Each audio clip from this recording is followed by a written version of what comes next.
Hello, everybody, and welcome to another CampusTap webinar. We're very excited about today's topic, where we'll be talking about the gig economy and how it affects today's career development strategies. Joining us today, we have Victoria Schroeder from Boston University and Louis Gaglini from Boston University. Guys, if you'd like to say a quick hello. Hi, everyone. Good afternoon, everyone, and maybe good morning. Yeah, for those of you on the West Coast, good morning, heading into afternoon. We're pleased to have all of you joining us today. We've had a great response to this topic so far, so we're really excited to dive into it. Before we do that, we'll just go over a brief agenda, give Victoria and Lou a more formal introduction. And I'd like to let everybody know that we will be doing a Q&A at the end of the webinar. Victoria and Lou have a great presentation that they're going to be running through, so please feel free to drop questions into the chat box on the right. But we will be fielding those and then taking those questions at the end of the webinar. So without further ado, I will just do a brief introduction and then I will turn it over to Victoria and Lou. I'll be here asking some questions and posing some things along the way as well. So thank you again, and again, feel free to pose your questions and we will get to those at the end of today's webinar.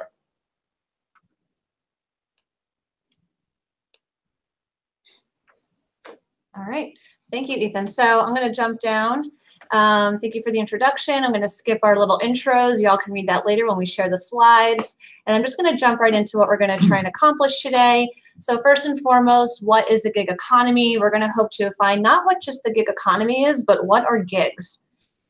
Secondly, we want to talk a little bit through some stats, some numbers, some data, just to kind of further support what's happening on both the job seeker and employers' sites in regards to trends.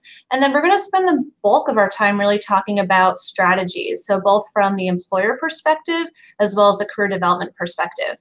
I'll use words like student, client, and maybe alumni interchangeably when talking about supporting folks. I'll also use words like freelancer, contractor, and gigs when talking through the different types of opportunities, just to share that. All right. And Ethan, you can see everything okay on your end, right? Yeah, everything is looking good. We are on the live stream and you guys are good to go. Yep, the PowerPoint looks great. Perfect. All right, Lou, I'm going to have you kick us off. Oh, actually, this is for me. So what is the gig economy? So there's a couple of definitions floating around out there. So I wanted to share two that a lot of you might be most familiar with. So first and foremost, the dictionary, great place to start with getting a definition. So they define the gig economy as a labor market characterized by the prevalence of short-term contracts or freelance work as opposed to permanent jobs. But another definition I also wanted to share was from TechTarget. I really liked how they phrased it. They said a gig economy is an environment in which temporary positions are common and organizations contract with independent workers for short-term engagements. So they both get at the point that the economy as a whole is really around employing a labor market that's a short-term, temporary, sort of project-oriented positions. But to go a little bit more granular, I'm going to go one step in and kind of show a really good definition of what is a gig. So a gig describes a single project or task for which a worker is hired, often through a digital marketplace to work on demand. We're going to talk a little bit about that digital marketplace piece and how technology has really made this really possible to the level and scope in which it is today. But at the end of the day, just try not to get caught up in all the terminology, because as you can see, a gig is all of these things. It's contract work, it's being a consultant, a freelancer, self-employed. So try not to get caught up in all the jargon. But when you do think about gig, these are the types of things that we want you to be thinking of. All right, now Lou, I'll let you kick this one off. Great, thank you, Vicki. So, you know, one of the things that's interesting, and for many of us who've been in the workforce for a number of years, like myself, the notion of contract and temporary employment, both of those have been around for a long time. It's just that we're using the phrase the gig economy because it's just a more contemporary phrase. But a number of us have experienced it over the years, a number of us have been exposed to it, and a number of us have been contract or freelance or temporary employees ourselves, myself included on many occasions. In some industries are more prone to it. However, one thing I'd like you to keep in mind is that what's very interesting happening in the workforce in general is that we are now in a situation where we have up to 5 generations potentially working in the same setting at the same time. So that's the baby boomers right through now to Generation Z, which is just starting to come out of college at this point, around 22 years old, in their early 20s. So what's interesting is the gig economy allows for everyone to find themselves in the same workforce together, to be able to offer a wide variety of skills and abilities, and to participate in the workforce without everyone being committed to the same career trajectory. And people can move freely, or they can stay where they are. There may be people that are more traditional in their approach. There could be people that are moving more freely and perhaps still exploring. Let's face it, right now, hiring organizations are hiring for skill. They're hiring for skill. They're also hiring for diversity and cultural balance. So the gig economy allows different folks from different backgrounds to come in and fill those needs for skill, diversity, and balance as well. So keep this in mind, gig employment is not replacing the traditional career trajectory of starting a job at a certain point in your life and working through to retirement. It actually complements it with specific talents that, as needed, they're going to create, again, that cultural balance within an organization. There's an organization called Jobble, which is an on-demand workforce platform. And what they're noting for us is that the expansion of the gig economy is becoming primarily influenced by the availability of information. And what this means is that people can freely exchange information about their backgrounds, their resumes, their experiences. And on the employer side, employers can exchange information regarding what their current needs are and how quickly they need to meet those demands. So again, contract employment has been in place for years prior to the advent of the internet during the 1990s, and now it's obviously proliferating even further. And with so much recruiting happening online today, it's quite obvious that the gig economy is going to help that and work in both directions. Right now, a lot of hiring organizations try to set their plans for each year. And let me share some information with you. And many of them are trying to move at a pace that's faster than what was typical a few years ago. According to the Collegiate Employment Research Institute, which is based out of Michigan State University, as you can see from this table, only about 25% of organizations who recruit at college campuses today actually know their hiring needs more than 9 months in advance. Furthermore, that same research shows that 2/3 of the hiring that's now done is done by organizations with fewer than 500 employees. So what's happening is smaller organizations are doing most of the hiring into the next year. And the trend is that they're doing most of that hiring in what we might call a just-in-time fashion. And what they're doing is acquiring talent when and where it's needed, and hopefully in a quicker fashion. Great. And another thing that we wanted to point out towards this trend is, from the job seeker's perspective, is job insecurity. If you're familiar with the book Gig Economy, The Complete Guide to Getting Better Work, Taking More Time Off and Financing the Life You Want, written by Diane Mulcahy. I apologize if I'm butchering the name. But in her book, she states that job creation is decreasing. So young firms used to create over 3 million jobs annually. Now it's barely 2 million. Businesses have been starting, at fewer numbers with fewer employees. They're not growing as quickly as they used to. So that's sort of generating job loss as well. And then companies are also eliminating full-time jobs through layoffs, downsizing, reorganizations. So they're taking previous full-time positions and breaking them out into smaller projects. Sometimes they become more automated through technology, which is impacting this. Sometimes they're outsourced and other times contracted out. So this feeling of, being insecure and not having as many opportunities is also leading to this. And to sort of further that point, I want to show a quick table. This is, from not in the last couple of years, but it still shows, I think, a really pretty stark picture from a job seeker's perspective. They're looking at, if I work at IBM or AT&T or any of these companies, my job is safe, no problem, right? Not necessarily the case. And this trend has been ongoing for years. So I think this sort of safe feeling is causing job seekers to want to sort of expand where they're getting their work. And there is one thing that in Diane's book that I did want to quickly quote. She is talking about this more as income security is the new job security. And so a lot of folks are starting to look at, employment and working and careers through that lens. All right, so a couple other trends on job seekers' perspective. I really like this infographic because it shows two things really clearly, really quickly. First and foremost, this is not new. As you can see, in 1995, a little over 9% of our labor force was gigging, right? But you can see in the past 10 years, there's been stark growth in this, and it's going to continue to grow. I'll show you more on the next slide. The second thing I want to further point out is gigging isn't just contractors. It's not just freelancers. It's not just temp workers. All these sort of pieces work together to make up almost 16% of our workforce. A couple other trends I want to show. By 2020, which is not that far away, 65 million people are projected to be gigging. 34% of the workforce has a second job. I know many people that at least are in our field have their own private practice. They're part-time resume writers. They do other workshops and things to supplement income, but also for their interests. So I'm not too surprised to hear that, but it is on the rise. And lastly, we talked about the generational divide, but 1 in 3 millennials is freelancing. Another trend that I thought was interesting to share.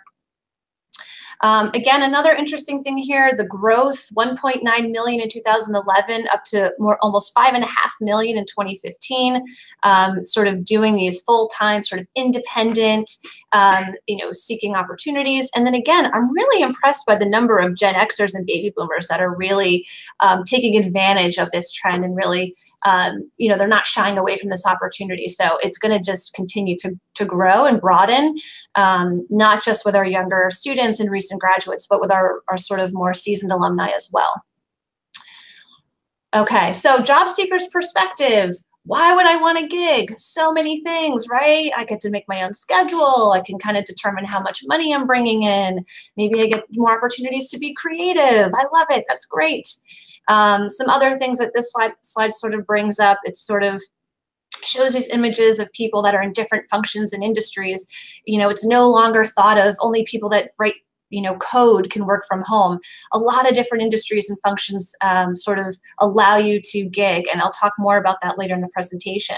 The global nature is also really interesting. We're a global economy. We have a lot of international students in the US. They can do projects at home from here. And lastly, I really want to talk about one of the words on that slide is the passion piece.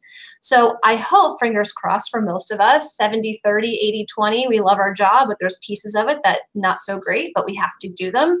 When you're gigging or contracting or doing these other types of roles, you can really have control over the work that you take and the work that you don't bring on. So that passion piece and really being able to say, yeah, I want that project. No, I don't want that project. That's really exciting for people. A couple of things to be nervous about. I'm sure a lot of you have this top of mind. If you have a project that's due and a client needs it in 48-hour turnaround, you're not working a 9 to 5 most likely. So you might have some longer hours to put in. A lot of people have that fear of, lack of health insurance and 401k match. You could also be worried about some unpaid expenses like travel or even owning your own website domains or things like that. And again, I think this slide just kind of makes it nice and comprehensive. That flexibility and working from home and control is great. But there's no paid vacation days, no sick leave, that job uncertainty. Where's my next project coming from? And that doesn't necessarily always fit everyone's values and personality, which again, we'll talk a little bit about more later in the presentation. So when you hear about the gig economy and you hear about the employment perspectives out in the marketplace, too often you hear about lack of benefits. You hear about organizations wanting to hire temporary or part-time or contract or gig employees so that they can get away without paying benefits. And perhaps that does happen in some cases. However, there are a number of reasons why this has caught on for employers and the folks who are doing the hiring. It's you only have to pick up the newspaper or take a look at LinkedIn. The other day there was a story in LinkedIn. The title was almost all of the U.S. jobs created since 2005 are temporary. I'm not sure how accurate that is, but it's quite a statement. There was also a recent article in the Boston Globe magazine here locally that says the gig economy is coming and you probably won't like it. Try to get people a little bit off the edge of their seats and get them nervous, saying goodbye to salaries, health insurance, vacation, and then their projection is that about 40% of the workforce will be temporary or contract by the year 2020. And as you can see here by the slide in front of you, it's a I really like this slide because what it says is that 46% of employers expect a certain proportion of their workforce to be contractors. However, at the right side of the slide, it says fewer than 30% of them make that part of their strategy. So what it means is they see the trend coming, but they're not exactly sure how to incorporate that into their strategy. So what that means is that they have no choice but to address it as a strategic priority going forward. I think there's an acknowledgement that this is a reality. This is something that we're dealing with today, and we will likely deal with into the future going forward. There are some other things that are coming out, and most recently I was very struck by an article in the Wall Street Journal back on December 29th, so just a couple of weeks ago, and was done by S&P Global Market Intelligence. And what they stated in that article is that of the top 20 global employers during the year 2017, 5 of them are outsourcing firms or workforce solution companies. So what this means is that outsourcing companies are essentially vacuuming up the world's workers, who are traditional, meaning traditional employers are vacuuming up the world's workers, and these outsourcing firms are handing over more of their tasks to non-employees, and these are essentially the gig employees. So dispatching this work to outside companies and gig employees allows employers to access the skills. I had mentioned earlier that we're hearing more and more from hiring employers, whether it's here at Boston University or anywhere else, they're hiring for skills. They're hiring for what folks can bring to the workforce, not necessarily hiring for major or for, by height or weight or anything like that, but they're hiring for skills. And these are the skills that they need to access without adding to their regular headcount. It also gives them the agility. It allows them to be nimble as employers and make changes. It's almost as if labor can now be viewed as an on-demand resource. So let's face it, the rest of our lives tend to be on demand. We demand, whether it's our TV shows, whether it's our fast food, everything is on demand on our iPhone or elsewhere. So now the question is, why not the employment piece? Why can't that be on demand as well? So let's talk about another trend, and this one I really enjoy talking about is when we talk about what employers are looking for, I often focus in on what I call the T-shaped employee. And I believe and I hear a great deal about employers seeking this type of employee. And it's pretty obvious to see what they're looking for is across the top of the letter T. This is a breadth of knowledge and the ability to be part of a business. So what we're really talking about are core competencies.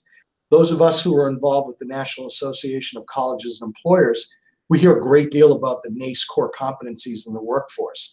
Some of these core competencies are things like communication skills, analytical skills, problem solving, leadership, global and cultural awareness, and a number of other skills that are transferable across industries. And it allows folks to, transferable is the key word, but it also allows employees to be agile, and it allows the employers to say, here's what I need, and I need it on demand. In addition to those core competencies across the top of the letter T, employers are seeking some depth. So you can't be a jack of all trades anymore. I don't think you ever really could, but they're definitely seeking some depth, some expertise, some technical skills to bring to the workplace, and again, transferring those across the top of the T, and having a mastery of something and a depth and a full understanding upon something that is really important. What I'm hearing is that even at the entry level, the majority of employers that I speak with really expect at least 6 to 12 months of relevant experience. And that's for them to consider someone work ready. So the gig economy and gig hiring and gig employment allows the employers to seek those skills on demand, seek what they need on demand, and then it allows the employees to be able to transfer those skills across industries or across businesses and develop depth or exercise their expertise once they're inside a situation. And gig hiring just simply allows this to take place in a more fluid manner. One other thing is, as you can see from one of my bullets here, is that it allows a continuous learning and professional development. We are moving at such a fast pace. I don't have to state the obvious, but we're moving at such a fast pace now that the demand is there for the newest skills, and not just on the technology side, but the newest skills in just about every industry. And again, taking those transferable core competencies across and then developing a depth and exercising some expertise in a particular area is what's going to help both employers and employees going forward. Okay. All right, so let's talk a little bit about applying this. So you have this information, you know what the gig economy is, you understand what a gig is, you know, you're getting a better sense now of, you know, what a trend this is and how it's affecting our workforce. And now you even have a sense of how employers are viewing this. So you're really excited, you're chock full of new information, you're about to walk away with some great resources and websites to find gigs. You're ready to show your student or your client like, all right, great, you should be so excited about this. But before you do, there's a couple things for consideration. Now, I'm not going to sit here and tell you how to coach and or counsel. I'm not sure what background you have, but there's just a couple of things just high level that we'll talk about, and then I'll go a little bit more into some examples. So first and foremost is self-efficacy. So Albert Bandura defines this as one's beliefs in one's ability to succeed in specific situations or accomplish a task. So let's just drill that down to confidence, really. If you're meeting with a student or you're meeting with a recent grad and their self-efficacy is just, it's not there. They're really feeling maybe deflated. They could be dealing with other issues that are, you know, they've been job searching what feels like since, you know, fall semester junior year. They were trying to get that full-time job from that internship and that didn't work out. So now they're just kind of starting from square one. They're starting to question, you know, what types of opportunities they want to search for. They're just not really sure what that next step should be. They might need a little bit of sort of coaching and support through, you know, really understanding what their strengths are, redefining their goals, and just making sure that they're really in a good spot where they're motivated and ready to sort of engage in this process in a way that is coming from a positive mindset, because it's going to take a lot of persistence and a lot of confidence to be competitive in this market. And so there's also a lot of you know, obstacles and uncertainty that they might need to overcome. And so you just don't want to be saying, oh, put yourself out in this awesome, you know, freelance.com and just post your stuff out there and see what comes back, because they might not be ready for that just yet. So make sure that you have a full understanding of where your client is at or your student is at. Another thing that sort of ties into that is skills, and Lou already touched on this, but I'm going to go one step deeper. So if you're familiar with SkillScan, that assessment tool talks a little bit about 3 types of skills. You have your support skills. So these are skills that you're really good at them, but you don't want to really use them all the time.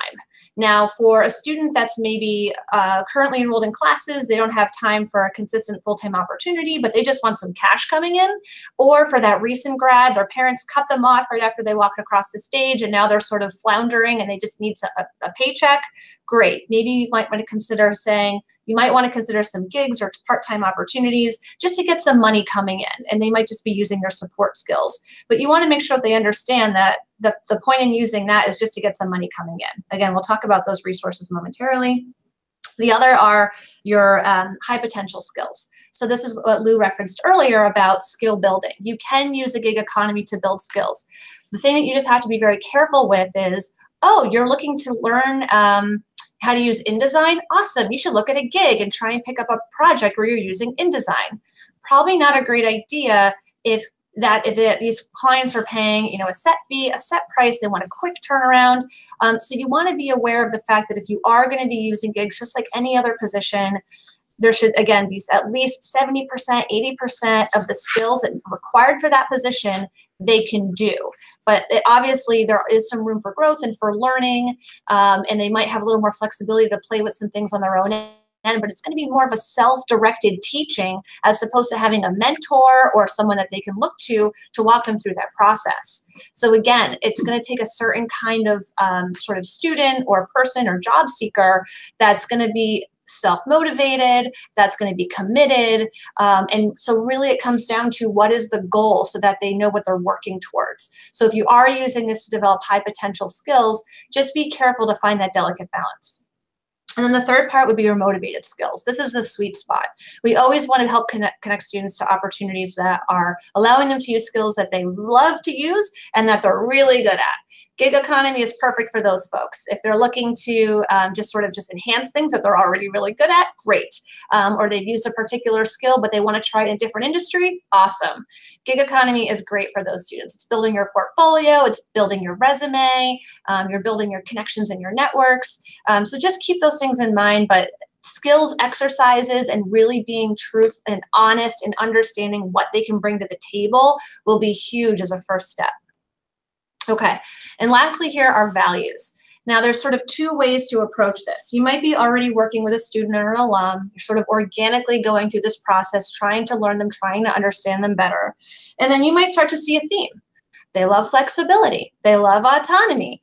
They love, a challenge. They're not risk averse. So you might start to see all these themes come up and say, you know what, have you ever considered gigging as part of your job search strategy or job search process? And might say, what does that mean? And you can kind of go into the dialogue. So it might come up that way. But the other piece of the values is if you are working with someone where gigging would really benefit them, but you're seeing that you're not really sure if this is something that they would be open to, you might want to try and ask some really good coaching or powerful questions that will try to unearth if this is a good fit for them. Because you want to make sure you're getting your student or your alum or your client to a place where they're going to be receptive to hear the advice that you're giving. So for example, here I work at Questrom, the business school. We have a large number of international students. And one of the great strategies that we've always been using with them is think about contract or temp work. They apply for their OPT. Their hope is to get sponsored to stay in the US. But otherwise, they at least have a year to be here, to build skills, to build relationships, to build that resume. Because back home, in their home country, it's not enough anymore to have a degree in the US. They want work experience coming back to their home countries to find jobs. So I will typically try and get a sense of, these are some questions I like to ask, what's your definition of success? How do you feel about taking risks?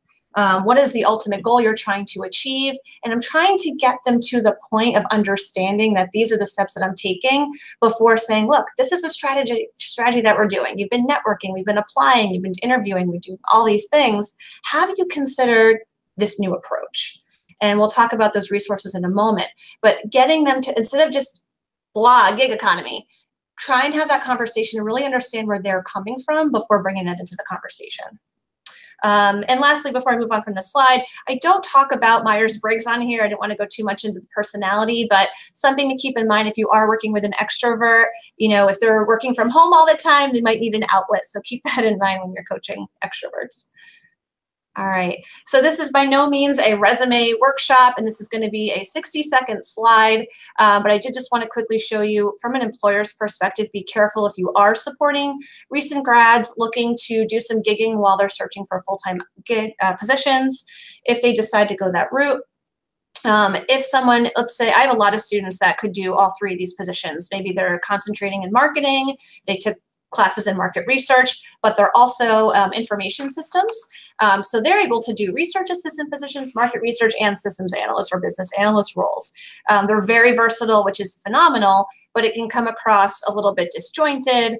It can be really hard to market themselves without really having, again, that goal, that brand. They're not tailoring their experiences towards a particular path. So again, having that end goal, is your goal to get a full-time job, or are you happy just gigging and exploring? So this is probably a better approach, trying to have some sort of, not being too diversified when looking to find opportunities that are contract or temp in nature. I'm going to stay within the finance realm. I don't care that Fidelity, Liberty Mutual, and Vistaprint are different industries. I'm most important about getting experience within the function of being a financial analyst. So since graduation, I have been working. I don't care if you're at Fidelity for 2 weeks and Liberty Mutual for 2 months. You were a financial analyst since graduation. That's the point that I'm trying to get across here. So that's really all I wanted to touch on regarding resume. Okay, resources. Something that I think this slide really brings to light here is that people always think of, what are some of the areas that people always gig? Acting. What is that? Your acting, the performing arts. Performing arts, thank you. Screenwriters. If you're, software developers, copywriters, graphic designers, that's typically people think of that. these resources really bring to light RNs, CNAs, finance, right? Like all these different industries in all these areas can use these resources to find opportunities to gig.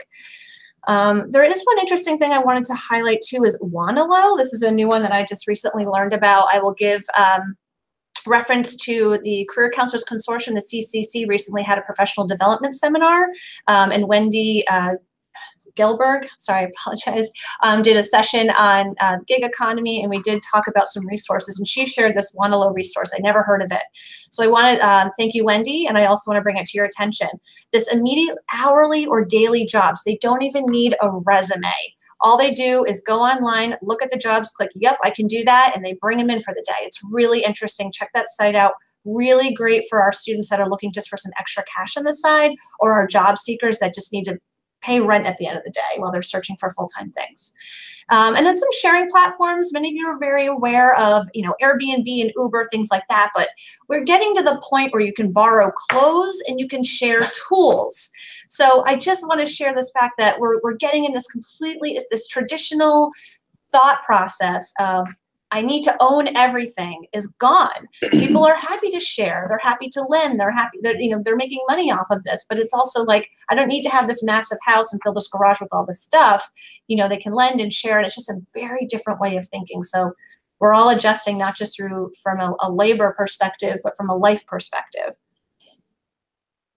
And I'll do my last slide here before I hand it off to Lou to talk more about strategies from the employer's perspective. So just two pieces here for job seekers. One is those that are looking to gig full time. Couple of things, if you're working with a student or a client, make sure they're saving money before making the leap, especially if they're perceiving as opposed to judging. They might just be like, I'm in, let's just be flexible, let's go with it. Reel them in a little bit. We're not all life coaches, but little tips for them would be really helpful. Save some money. Create opportunities to earn supplemental income prior to leaving a full-time role. So they might already want to be either having a steady part-time position that at least they can pay their basic bills, or maybe having some sort of a relationship with a client that's a consistent incoming work, having something before they just jump in. Don't over-diversify, again, as you saw on the resume earlier.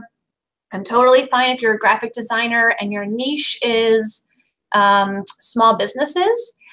Cool, great. It's okay to do a couple projects for a Fortune 500 or a larger company. Maybe you can try the health insurance industry and retail, even though you don't typically do those industries. It's okay to, you can sort of reach out into different areas, but don't then try to also be SEO and market research and a graphic designer. Now, some people, that's their selling point, right? They're a one-stop shop. You only have to come see me to do this one thing, but it's going to be really hard to set yourself apart from everyone else in the market if you're not really, again, branding is very important here, and really being clear on what you're bringing to the table, what skills and what value add you can have. So make sure they're very clear on that. Earning skills and credentialing in advance is going to be very helpful. And then researching health insurance options. I'm by no means an expert, so I'll leave it at that. And then lastly, there are two types of people that are also, I'm just looking to make some cash. What do you want to do? How much work can you take on? And talking to others that do this. And that could literally also be like looking to make money is more like the Wanelo thing. It's a one-time thing. Whereas those that are looking to get experience can be a little bit more thoughtful on how they enter this process. So these are just a couple of strategies to keep in mind. And just to add my own commentary on some of the strategies to get folks into the mindset of gigging. I speak from my own experience. When I made the decision to return into higher education, coming back out of private industry, I actually started by gigging with a local university where I had some deep contacts, and it was 20 hours a week for about 8 or 9 months. And then I made the determination that I was right, that I wanted to get back into a university. Meanwhile, I had the opportunity to share my expertise with that employer, bring some things to the table, help them get some work done. So it was a win-win on both sides. And we never called it gigging. It just happened that way. But when we look back on it, it certainly was a very productive gig for me. And that's what kind of led me to where I am today. So there's that piece of it as well, that it's a great opportunity to just begin to explore things.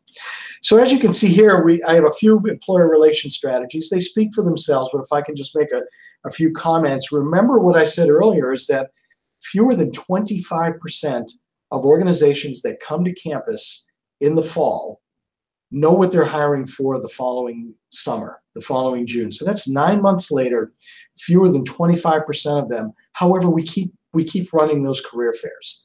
We keep asking them to come in 9 months in advance, but it's a small portion now. And also, more and more smaller companies of 500 employees or fewer are doing most of the hiring. What this means is that there's more just-in-time hiring. So we need to make some adjustments to our calendars in order to help these folks do their just-in-time hiring. And sure enough, they could be hiring for short-term gigs. They could be hiring for internships. Whatever it may be, they may not be ready in September to tell you what their needs are in June. We need to make those adjustments. I would also, in my second bullet, we're talking about a startup night or a similar event. There are startups everywhere. And I'm not just talking about two folks with a laptop in their apartment necessarily, but there could be larger scale startups that are looking to do some different things in different industries. You'd be surprised if you open up something like a startup night to organizations. You'd be surprised who would be interested, whether it's alumni of universities, whether it's local businesses looking to get a foothold. Who knows? They may or may not be hiring. They may or may not be paying. There could be temporary, part-time jobs, whatever it may be. It's a great opportunity for students and for employers alike to get to know each other and get a feel for what each other's looking for. This middle bullet's a very interesting one. I mentioned earlier that of the top 20 global employers around the world, 5 of them are outsourcing firms or workforce solution firms. What this means is that more and more of the hiring at all levels is now being done by contingency, contract firms, and search firms. So maybe not search firms as much, but certainly contingency and contract firms. What this means is that the relationships that years ago we may have been hesitant to develop, it may be time to develop those and help students understand what these organizations may look for, and also help the organizations understand how we operate as universities and what the students may be looking for as well. And we become the orchestrator of that relationship. But I think it's time for those relationships to be positive ones, to be proactive ones, and not exploitive at all, but certainly proactive ones, because I think that eventually all of us will be in touch with a placement or a contract firm at some point. In addition to that, and in a similar vein, I would ask employers to come in, and I do that all the time. I was with an employer this morning, downtown Boston, and we asked them to come in and sit in as one of our experts and really talk about how they do their business. And that's part of, and part of that is how they hire, who they typically hire, what they look for, be honest about what their typical tenure may be, go beyond that typical recruiting pitch about why it's such a great place to work, and really talk more about what the industry's like, what's happening in our hiring strategies, what's happening in the field. Finally, diversification obviously is a key one. I mentioned that earlier, that right now we're looking at 5 generations in the workforce, potentially. We've never seen that in the workforce and it's because of the gig economy, partly because one of the things we're looking at is baby boomers and folks that are even older than baby boomers are staying in the workforce because they can gig and they don't have to work full time. They could put in 10 or 20 hours per week, whatever it may be. So now we've got a nice stretch of people. So diversify the events that you can invite employers to, diversify the folks that you bring in, and let them demonstrate to students how things work and how things work in their industries, and let them speak the truth to the students so that they can get a better feel about what they're looking at going forward. Those are just a few of the strategies, and as you may know, things are changing rapidly, and we have to continuously take a look at what's possible out there and take a look at how agile and how nimble we can be when we work with our employers. All right. You did a good job. Saving time. Yeah, I think we're doing well on time, and this would, and Ethan, I know you're listening in. This would be a great time for us to handle any questions. And yeah, absolutely. Thank you both for that awesome presentation, and very happy we have plenty of time here to get to everyone's questions. Ethan, should we stop sharing so they can see us? Yep, you guys can stop your screen share and we'll be able to see your faces. I personally have a few questions that kind of came up on my end. So yeah, a reminder to everyone, if you do have questions, please just type those into the chat box to the right of the live stream screen, and we will pose those to Lou and Victoria directly. While you're getting your thoughts together and putting some of those together, I have a few questions of my own that kind of came up throughout the presentation. So I'll bide you all a little bit of time to get those written in. And the first question I had, Victoria and Lou, was, you know, in your conversations with students and you're approaching the gig economy, are you seeing more and more of a prevalence where, you know, kind of students are already aware of the gig economy and the fact that they would like to be in these freelance contract roles? Or is it something where you kind of have to broach the subject with them after gauging what would be the best type of career for them? I can speak to that briefly. Go ahead, sure. At the business school, we have students concentrating in entrepreneurship or strategy and innovation. So I find that students concentrating in those areas have more of an ear to the ground on that. We have something here at BU called the Hive, where we actually created an entire database of mentors and folks that are in startup culture and that have like short-term projects and things. So we often market these opportunities to students, so it's sort of on their radar, but I wouldn't say that as many of them are engaging in that as I would expect. So we definitely put it more on their radars, especially when they're entering graduation, as a strategy to land and gain experience. And the second thing I'll say to that, a lot of my students, again, BU Business School, have started their own businesses. I'm actually seeing more of that as opposed to, oh, I'm on freelance.com looking to get work. I've started my own company and I'm running my own show while I'm a student at school. So I'm seeing a little bit more of that on my end. And to add to that, what's interesting is when students come to campus, they come with a set of expectations. And many of those expectations are established by their families, by their parents often. And their parents are from a different generation and a more traditional employment generation. And so it just requires some explanation and saying, I know what I'm seeing here. I can see the train coming, or maybe the train's already in the station. I just need to define that it's a good thing, that it's a positive thing, and it's part of my professional development. I often tell students, you're going to spend about 4 years with us, and you're going to spend about 54 years out there in the workforce. So it's going to take a lot of twists and turns. So let's get you ready for that. Yeah, absolutely. That's a great point. And we have a question here from Rhoda Smackham. She asks if there are any tips for you know, graduates and alumni who are kind of serving in entry-level full-time positions right now, but that would like to be more in a gig role. Some advice that they could provide to those alums on how to kind of transition into more of the gig contract economy. Yeah, and I think you can certainly just share some of the information from the presentation that 34% of people are holding a second job. And so using that as a way to open up a conversation about, here are some great resources online where you can start to look at some temporary work. Now, I would say that, again, be realistic. That's really huge of how much you can take on. I recently took a part-time resume writing job with Monster. My boss asked me, how many clients can you do a week? I said, no more than 6. I have a full-time job. I have enough going on my plate right now. I can't take on more than 6. So I would just say, first and foremost, identify what are you looking to gig in? How does that fit into your larger career goal? What are the skills that you can bring to the table? And then once they've identified those things, you can share, here are a couple of resources where you can sort of share your sort of portfolio, your work.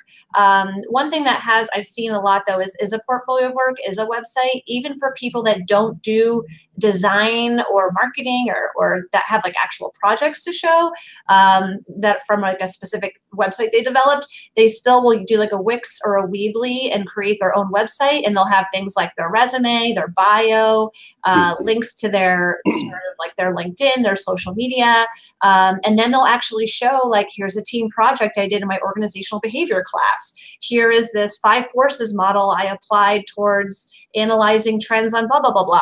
So even just showing academic projects or even talking more in depth about professional development opportunities they've done and showcasing themselves in that light as opposed to just a resume.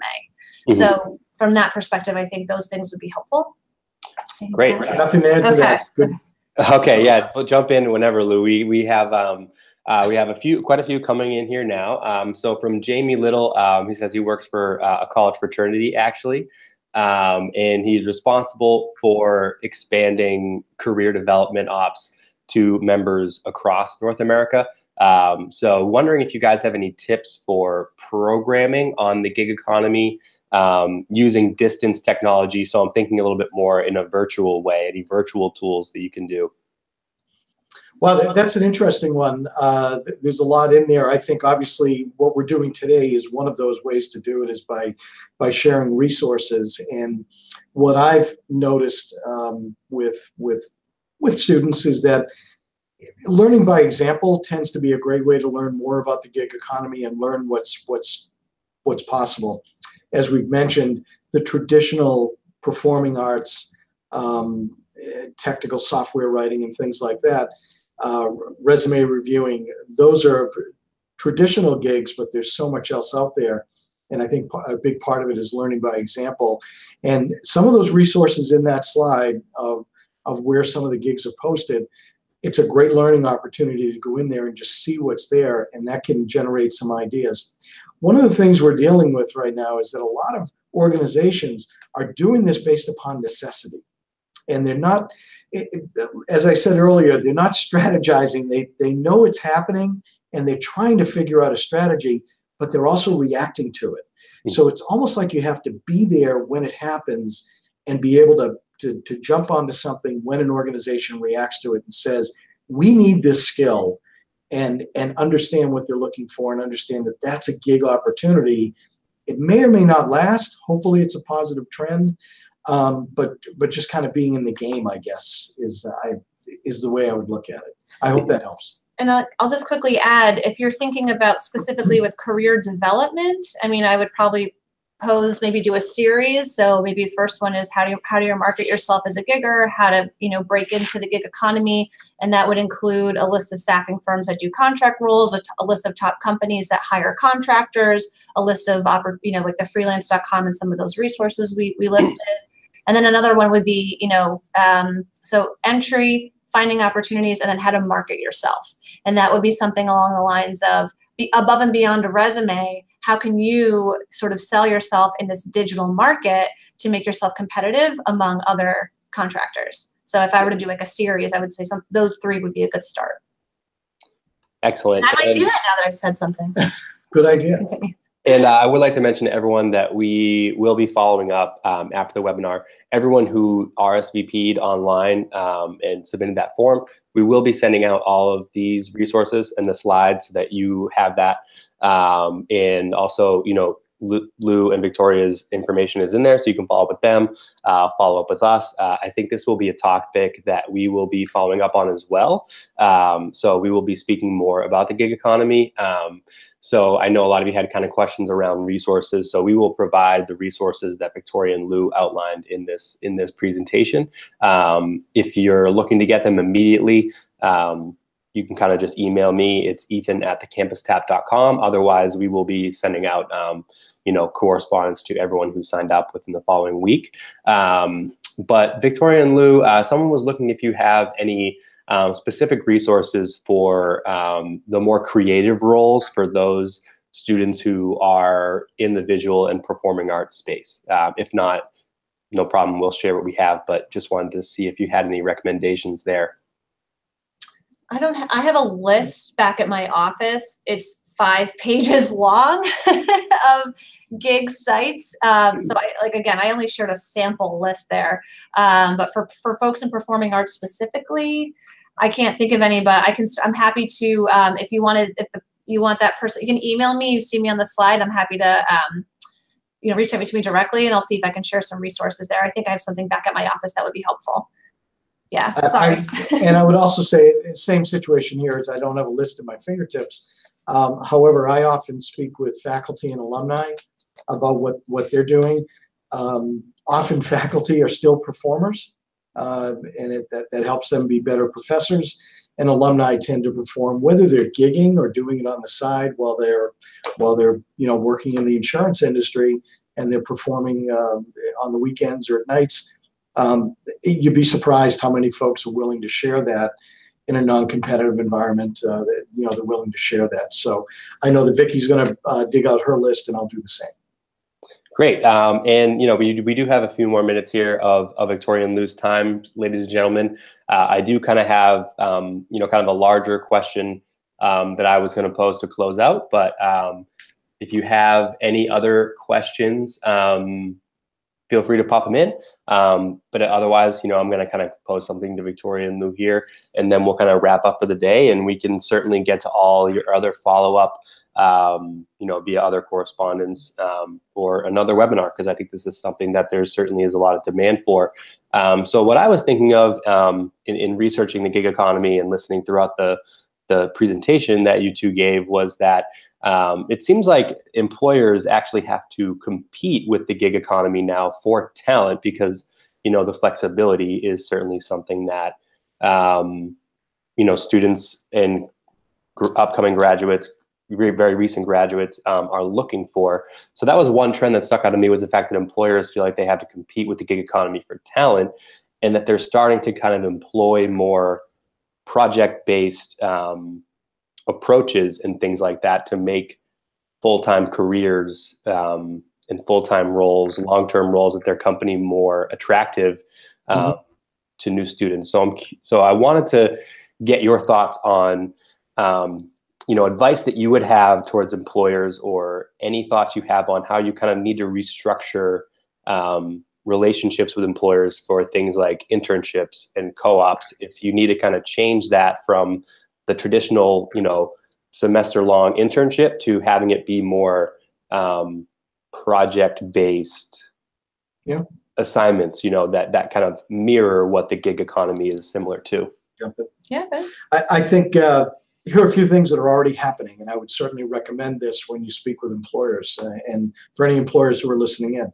A couple of ways you can do this. You could actually have gigs within your traditional environment. That's one of the ways to do it. And one of the more popular things are that students are finding popular is a rotational plan. Is that when you come into an organization, you may come in a financial role or a human resources role or a technical role, and then you'll have the opportunity to move into something else. So rotational programs can satisfy that need for someone to want to develop their skills outside that traditional path that they may have been on, say, years ago. So there's a benefit to the employer in the form of retention. Let's face it, there are still statistics out there that suggest that the average first job out of college has an average tenure of 13 months. That stat is still floating around there, and it's not too far off. So just a little over a year, the way that an employer can improve their retention and also gain skills and maybe even help develop their future leadership would be through those gig opportunities. And I will just quickly add, we work with Universum. They survey, all over, everyone knows, most people don't know about Universum, but we get the results from that survey, and it's clear that this generation, one of the things that continuously pops up that's really important to them is professional development and room for growth. So to further support Lou's point, the more that companies are able to really clearly articulate, this is the path, this is the trajectory, here's how you can grow and learn and develop here. Students are, even as part of when I'm reviewing job offers with students, they're asking that during salary negotiation. They're like, okay, well, what's the next step? They want to know the plan. So I think that is something to consider as well. And an additional thought there is we're hearing more conversations with organizations that have the resources to do this about building in gap years, believe it or not. So you come into a traditional role, and a year or two in, you qualify for a gap year where you can go out and volunteer. You can travel to another country. Sometimes it's paid, maybe it's not paid, maybe it's at half pay, and then you come back to your job. So you take a little leave of absence, recharge those batteries, gig somewhere else, and now you're coming back and it's feeling like a brand new job. So that's an interesting strategy. Not everyone has the resources to do that, but I think we're going to hear more and more about that as we go. Yeah, it's certainly an interesting development. I mean, it's been happening for the past couple of years, and it's really starting to hit its stride right now. And it's going to be interesting to see how it impacts career services, employer relations, and just hiring in general. And I think it's going to continue to evolve. I'm sorry, I just got a little distracted. I think we got one last question in here.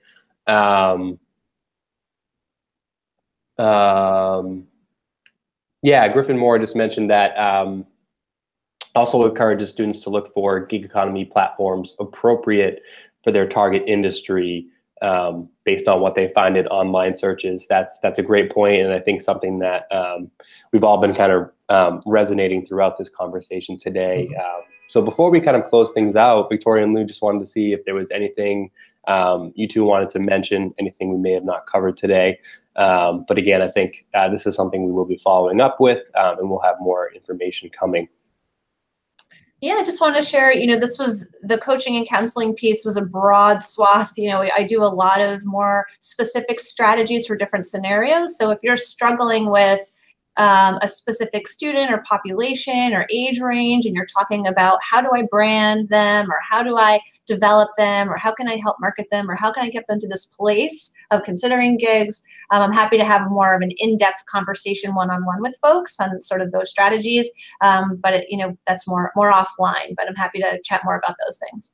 Yep, and same here. I'm obviously available if people would like to share ideas and or have any additional questions. And I think really from the employer perspective, a big piece of this now is being creative. You'll be surprised how many employers that you may view as traditional organizations that operate a certain way, they know they have to be creative. Like I've said a few times, they can see the train coming. They could use some help on how to work with this, and we're in the right place to give them a hand and help them work with this. So it's a good position to be in. It's very exciting.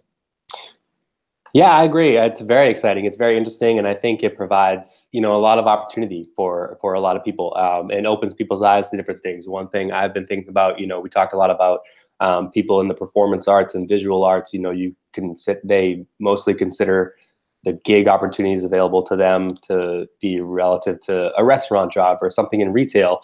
And that's not the case. There's skill positions that you can be doing, while you're pursuing more of that passion-based career. And I think that's great. And this presentation was fantastic. We appreciate all of you for joining us. Great questions, great interaction. We will be following this webinar with an archived version of the webinar that you can view anytime and share with colleagues and peers so that they can learn more. That will have Victoria and Lou's information so that you can follow up with them. And if any of you are working on something specific at your institution and you would like to conduct a webinar with CampusTap, we're happy to do that anytime.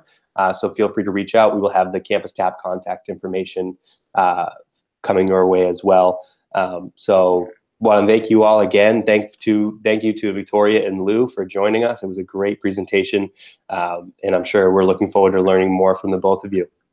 Okay, thank you. Terrific, thank you. Thank you, everybody. Have a good day.